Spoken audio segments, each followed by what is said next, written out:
All of you, आज discussion आपके साथ करने जा रहा हूँ। यूपीएससी की प्रिपरेशन कर रहे हैं, ज्योग्राफी आपका एक कंसर्न है। आपने इससे पहले मुझे कमेंट सेक्शन में बताया कि ज्योग्राफी के लिए आपको एक प्रॉपर स्ट्रेटजी नहीं मिल पा रही, प्रॉपर बुक लिस्ट नहीं मिल पा रही। उसी के रिगार्डिंग ये वीडियो होने वाला है।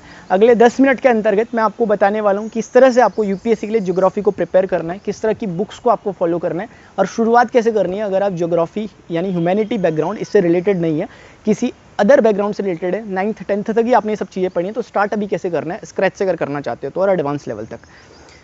देखिए स्टूडेंट, सबसे पहले आपको ज्योग्राफी को ना पहले समझना होगा कि यार जो हम ज्योग्राफी पढ़ रहे हैं वो पीएचडी के लिए नहीं पढ़ रहे, और ये ध्यान रखना होगा कि हम यूपीएससी के लिए पढ़ रहे हैं जो कि पीएचडी के ही इक्विवेलेंट है। चीज़ों को बहुत ध्यान से समझते हुए हमें कवर करना होगा। हमें ये ध्यान रखना होगा कि यार अंडर द स्काई जितना कुछ है वो सब नहीं पढ़ना। जब हम वर्ल्ड ज्योग्राफी की बात कर रहे होते हैं तो इसका मतलब ये नहीं कि हमें पूरे वर्ल्ड में क्या क्या चल रहा है सब पता होना चाहिए, लेकिन हमें एक बेसिक अंडरस्टैंडिंग होनी चाहिए। मतलब एक हमारा जो वे ऑफ लर्निंग होनी चाहिए वो प्रॉपर डायरेक्शन में होनी चाहिए। ये नहीं कि हम जो मिल रहा वो पढ़ ले, जो बोल रहा वो पढ़ ले, क्योंकि हो क्या रहा है ना, आजकल के एरा में डेटा की कोई कमी नहीं है। आप जब भी यूट्यूब खोलोगे, अगर आपने इस तरह के चैनल्स वगैरह को फॉलो करते हो तो आपको न जाने कितनी चीज़ें मिल जाएगी जो अपनी अपनी तरफ से लोग चाह रहे हैं कि यार अच्छे से अच्छा आपको मिले। लेकिन वो उसका फ़ायदा कब होगा? उसका फ़ायदा तब होगा जब एटलीस्ट आपके बेसिक्स वगैरह बने हो। वर्ल्ड में क्या चल रहा है, करंट में क्या चल रहा है, उसे रिलेट तभी तो कर पाओगे जब आपको एग्जैक्टली पता होगा कि कौन चीज़ कहाँ पर है। अब आज के टाइम में हमारे भारत के प्राइम मिनिस्टर ग्रीस पहुंच गए, कल वो साउथ अफ्रीका के पे थे।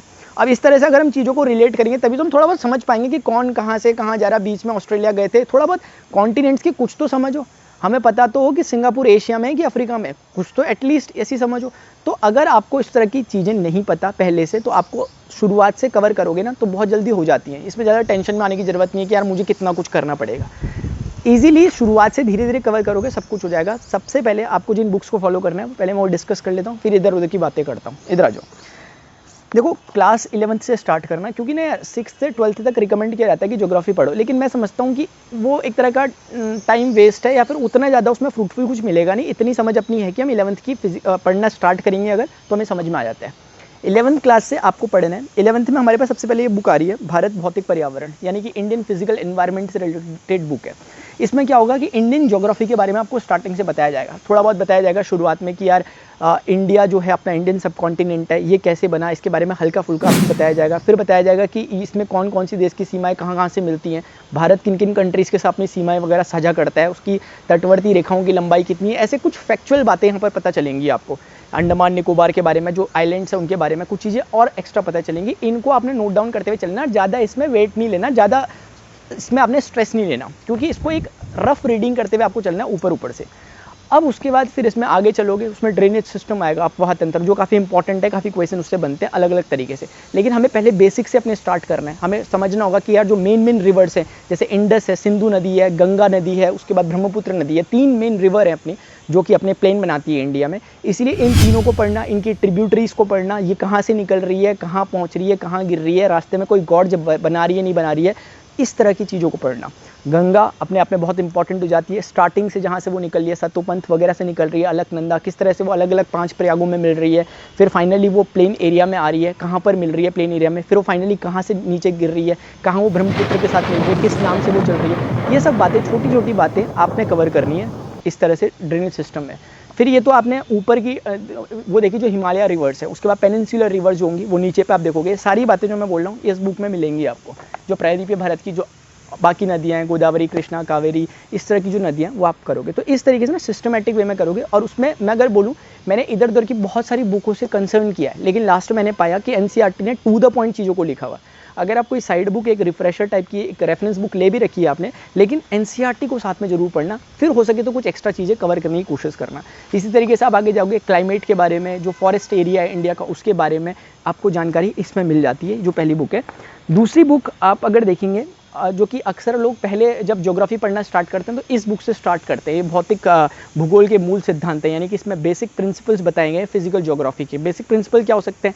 यही चीज़ें जो हम इंडिया में देख रहे हैं कि यार ड्रेनेज सिस्टम, तो वर्ल्ड में ड्रेनेज सिस्टम किस तरह से काम कर रहा है, ज्वालामुखी यानी जो वोल्केनोज होते हैं वो कैसे वर्क करते हैं, जो आपके अर्थक्वेक आते हैं वो कैसे वर्क करते हैं, जो ये एटमॉस्फेयर है, वायुमंडल है, एटमॉस्फेरिक प्रेशर है, टेम्परेचर है, जो सूर्यातप होता है, ये किस तरह से ये चीज़ें वर्क करती है, उसके बारे में आपको बेसिक जानकारी यहाँ से मिलेगी स्टार्टिंग से। ये शुरुआत करता है दुनिया कहाँ से बनी वहाँ से लेके। अपनी जो गैलेक्सी है उससे लेके स्टार्ट करता है और धीरे धीरे फिर जो बेसिक टर्म जो यूज़ होते हैं ज्योग्राफी पढ़ते समय उनका ही जिक्र करता है। तो इसमें ना आपके कुल मिला के प्रिंसिपल्स आपके कवर होते हैं। अगली बुक जो आपकी है जो मैं काफ़ी इंपॉर्टेंट समझता हूँ, इससे क्वेश्चन कई बार पूछे जाते हैं। आप देखते होगे एग्जाम में आपके क्वेश्चन कैसे आते हैं, आपके क्वेश्चन इस तरह से आए हैं कि यार मिनरल्स पे रिलेटेड क्वेश्चन आ गए, एनर्जी पे रिलेटेड क्वेश्चन आ गए कि याला मिनरल कहाँ मिल रहा है। इस बार लास्ट 2023 में भी आपने देखा होगा टंगस्टन या टंगस्टन पे बेस्ड इस तरह का कोई क्वेश्चन आया था आपका यूपीएससी में। खनिज से रिलेटेड हो गया, ट्रांसपोर्टेशन कम्युनिकेशन से रिलेटेड क्वेश्चंस हो गए। इस तरह के जो क्वेश्चंस आते हैं ये कहाँ से आ रहे हैं, ये इस बुक से आते हैं। आपकी बेसिक थिंग्स ही बनेंगे क्लास 12th से। जब आप इसको प्रॉपर्ली पढ़ोगे कि लौह अयस्क कहाँ मिल रहा है, सूती वस्त्र उद्योग कहाँ चल रहे हैं, चाय के बारे में आप पढ़ोगे, खेती के बारे में, वो सब चीज़ें आप यहाँ से पढ़ सकते हो। भारत लोग और अर्थव्यवस्था क्लास 12th की ज्योग्राफी की बुक है, ये काफ़ी इंपॉर्टेंट है इस पर्सपेक्टिव पे क्योंकि ह्यूमन ज्योग्राफी को ही कवर करती है। उसके बाद ना एक बुक जो मैं वैसे तो रिकमेंड नहीं करूँगा लेकिन कई बार लोग करते हैं, आप देख लेना, लेकिन मेरे हिसाब से कोई खास नहीं है। भूगोल में ये प्रयोगात्मक कार्य वाली बुक है, यानी प्रैक्टिकल जो वर्क होता है उसके लिए बुक बनी हुई है। लेकिन इसमें क्या बताया गया, छोटी मोटी जानकारियाँ, वो लैटिट्यूड्स लॉन्गिट्यूड्स उसके बारे में हल्का फुल्का बताया गया। अगर आपको उसमें प्रॉब्लम है तो बेसिक जो 6th 7th 8th क्लास की बुक्स होती हैं उनको रेफ़र करो, इसके बजाय मैं ज़्यादा ये बोलना चाहूँगा। फाइनली जो एक बुक मैं आपको बोलना चाहूँगा जो बहुत इंपॉर्टेंट है, अब बारी आती है कि यार ये हमने पढ़ लिया, अब क्वेश्चन क्या आ रहा है एग्जाम में। हम 2023 में बैठे, एग्जाम में क्वेश्चन क्या बना हुआ कि यार यूक्रेन है, यूक्रेन की ना बाउंड्री किसके साथ शेयर हो रही है, बताओ। 5-7 कंट्रियों के नाम दे दिए, अब कैसे कवर कर पाओगे। अब सबसे पहली बात यूक्रेन क्वेश्चन में क्यों है, क्योंकि यूक्रेन रशिया वॉर कितने टाइम से चल रहा है। तो एक तो वो आपका उसमें, अब रशिया से तो पूछ नहीं सकते थे, रशिया कहाँ बाउंड्री ज़्यादा शेयर करता है, 2-4 के साथ ही करता है, लेकिन उसकी यूक्रेन की संभावनाएं ज़्यादा हैं, पॉसिबिलिटीज़ ज़्यादा हैं। तो एक क्वेश्चन वहाँ से वो बन गया। अब इन क्वेश्चंस को कवर कैसे करें, क्योंकि हम क्या होता है ना, हमने एक क्वेश्चन पढ़ा, हम एक एक करके पढ़े, ऐसे नहीं, आपको एकदम ऊपर से ड्रोन लेवल पे बिल्कुल ईगल्स आई टाइप की नज़रों से देखना पड़ेगा, आपको चीज़ों को ऊपर जाके समझना पड़ेगा। उसके लिए क्या करना पड़ेगा, वर्ल्ड ज्योग्राफी को डिटेल में पढ़ना पड़ेगा। जब मैंने स्टार्ट की थी सब चीज़ें पढ़ना ज्योग्राफी वगैरह, मैंने कम्प्लीटली कॉन्टिनेंट और ये जो ओशंस होते हैं इसे कम्प्लीटली नेग्लेक्ट किया था। मैंने इसे बिल्कुल ज़ीरो टाइम दिया था, बिल्कुल ज़ीरो। मैंने इसके जब नाम वगैरह देखे ऊट पटांग से, मैंने बोला क्या लिखा हुआ है यार ये, मैंने इसे छोड़ दिया पूरी तरीके से, क्योंकि दिखने में भी साइज़ ज़्यादा दिखा मुझे कॉन्टिनेंट ज्योग्राफी वाले का। बाद में मुझे रियलाइज़ हुआ कि ये बहुत इंपॉर्टेंट पोर्शन है, ज्योग्राफी में कुछ करो ना करो ये पहले कर दो अपना ख़त्म, क्योंकि इससे आपको क्लैरिटी आती है। इसीलिए कॉन्टिनेंट्स के बारे में सबसे पहले आपको 1 by 1 पता होना चाहिए, 7 के 7 कॉन्टिनेंट्स, 5 के 5 ओशंस, इनके बारे में डिटेल में आपको इन्फॉर्मेशन होनी चाहिए। वो कैसे होगी, जब आप एक ही करके पढ़ोगे। आप एशिया उठाया मान लेते हैं आपने, एशिया में आप पढ़ोगे proper political map of Asia, उसमें आप जितनी 47-48 कंट्रीज़ हैं एशिया की, उन सब की लोकेशंस वगैरह को समझोगे, डाइजेस्ट करोगे, अपनी आंखों के सामने रखोगे, मैप लगाओगे अपने रूम वगैरह में, उसमें एनालाइज करते रहोगे बार बार। जब आपकी ये समझ बैठ जाएगी फिर आप फिजिकल ज्योग्राफी की तरफ जाओगे। अब आप देखोगे कि यार यहाँ पर किस तरह से फिजिकल फीचर वर्क करते हैं, किस तरह से माउंटेन्स हैं, प्लेटूज़ है, किस तरह से प्लेन यहाँ पर होते हैं, किस तरह से यहाँ पर ड्रेनेज सिस्टम वर्क कर रहा है एशिया के अंदर। फिर उसी में आपकी नदियाँ भी आ जाएंगी, पहाड़ पर्वत मैदान वगैरह सब आ जाएंगे। तभी तो आपको पता चलेगा, क्वेश्चन पेपर में आएगा कि यार मंचूरियन के मैदान कौन सी नदी से होकर जाता है। अगर आप प्रिपरेशन कर रहे हैं आप मुझे नीचे कमेंट सेक्शन में बता देना, फिलहाल एग्जाम्पल के लिए पूछा था। इसी तरीके से साइबेरिया का जो लो लैंड्स हैं, मंचूरियन का मैदान है, ग्रेट प्लेन्स ऑफ चाइना है, दूसरी तरफ जो आपका टिग्रिस और यूफ्रेटिस का मैदान है, इरावदी प्लेन्स है। इस तरह की सारी चीज़ें, ये इस तरह की चीज़ें आपको अभी रैंडम लग रही होंगी, लेकिन ये बहुत स्ट्रक्चर होती है, क्योंकि एशिया जब आप पढ़ोगे चीज़ें फिक्स है, एक बार बन गई है, बनाने वाले ना आपको उस तरीके से पढ़ रहे हैं उनको, बस इतनी सी देर है, और पढ़ने में याद करने में बहुत टाइम नहीं लगता। अगर आपके पास कोई टीचर या कोई है नहीं अगर गाइडेंस के लिए, तो लग सकता है। क्योंकि इसमें क्या होता है ना कि अगर आपका बैकग्राउंड ही नहीं है, मान लेते हैं ज्योग्राफी का, अब क्या करोगे मैं बताता हूँ आप, जो मैंने किया, क्योंकि मेरा भी बैकग्राउंड नहीं था ज्योग्राफी वगैरह का। तो मैंने क्या किया कि जैसे मान लिया हमने कुछ पढ़ा, मान लिया मैंने पढ़ा मंचूरिया का मैदान कहाँ पर है, यानी कि द प्लेन ऑफ मंचूरिया, या फिर मैंने पढ़ा कि साइबेरियन लोलैंड्स के बारे में मैं पढ़ रहा हूँ। मैं क्या करूँगा, क्या करेगा, ऑब्वियसली हर इंसान गूगल करेगा ना यार। सबसे पहले तो आपको ध्यान रखना है एटलस सबके पास होनी चाहिए, बहुत ज़रूरी है, बहुत ज़रूरी है। लेकिन फिर कई बार हमें क्या करना पड़ता है, गूगल मैप में जाओ, गूगल मैप में सर्च करो। मज़ा तो आता है, देखने में दिखता है, कुछ समझ में आता है, लेकिन यार कर करके ना बहुत टाइम वेस्ट होता है। शुरुआत में 1-2 दिन शायद मज़ा भी आएगा, लेकिन उसके बाद काफ़ी बोर्डम सा फील होने लग जाता है। इसीलिए ज़रूरी क्या है कि आपके पास कोई एक प्रॉपर मेंटर होनी चाहिए, जो आपको स्ट्रिक्टली वो सारी चीज़ें जो आप गूगल करके अपना टाइम बर्बाद कर रहे हो वो वहाँ पर मिल जाए।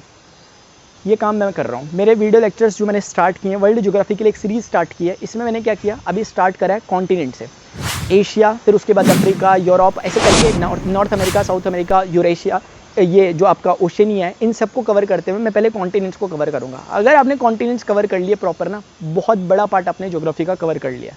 और अगर आप इसको ढील देते रह रहे हो तो ध्यान रखना आप बहुत बड़ा खिलवाड़ कर रहे हो ज्योग्राफी के साथ, क्योंकि इसके बिना कुछ होने नहीं वाला। बहुत सारे वीडियो लेक्चर्स आपको मिल जाएंगे, बहुत सारी गाइडेंस आपको मिल जाएगी, लेकिन वो वर्क तब तक नहीं करेगी जब तक आप एग्जीक्यूशन स्टार्ट नहीं करोगे। एग्जीक्यूट आपको करना पड़ेगा, आज नहीं तो कल करना पड़ेगा। नहीं करते हो तो कोई बात नहीं, लाइन में बहुत सारे लोग खड़े हैं, सीटें बहुत कम है। तो इसीलिए ध्यान रखना कि अभी जो मेरी सीरीज चल रही है वर्ल्ड ज्योग्राफी की, इसको आप फॉलो कर सकते हैं। एशिया को मैंने स्टार्ट किया, एशिया में प्रॉपर मैंने पहले पॉलिटिकल मैप समझाया, कैसे कैसे क्या होगा।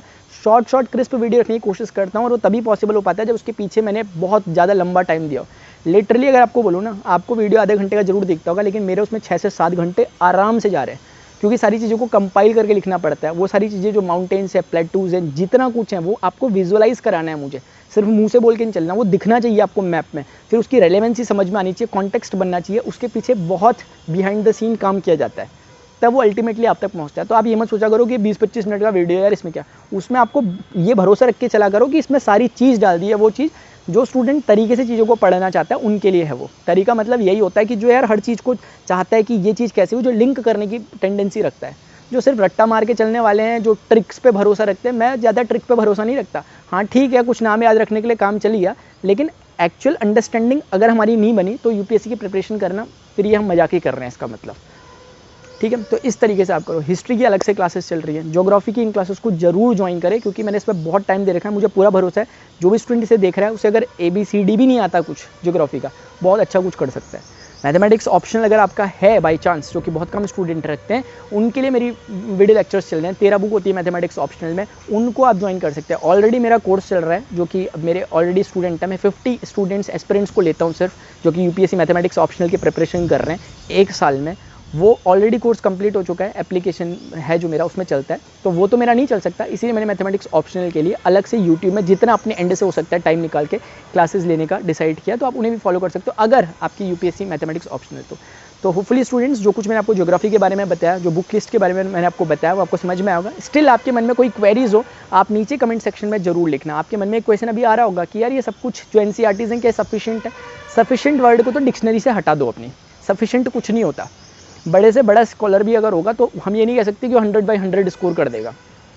एक बेसिक, एक नेसेसरी चीज़ें, एसेंशियल चीज़ें होती है, उतनी हमें आनी चाहिए। उसके बाद तो फिर अपने सराउंडिंग में जो जो चल रहा होता है उसको हमें धीरे धीरे लिंक करना होता है। और ये एक प्रोसेस का हिस्सा होता है, इंस्टेंटेनियस नहीं होता कि आज रात हमने पढ़ा और कल रात हम विद्वान बन के बाहर निकल ले, ऐसा नहीं होगा। उसके लिए आपको कंटिन्यूसली धीरे धीरे प्रोसेस में चलना पड़ेगा। ये पेड़ पीछे खड़ा हुआ, ये पहले दिन से इतना बड़ा नहीं था जितना आपको आज दिखाई दे रहा। सबसे पहले ये बीज होगा, और उस बीज में धीरे धीरे एक पौधा लगा होगा, उस पौधे में धीरे धीरे एक पत्ता आया होगा, वो पत्ते ने धीरे धीरे उसमें शाखाएं आई होंगी, और आज एक बड़ा वटवृक्ष बन चुका है।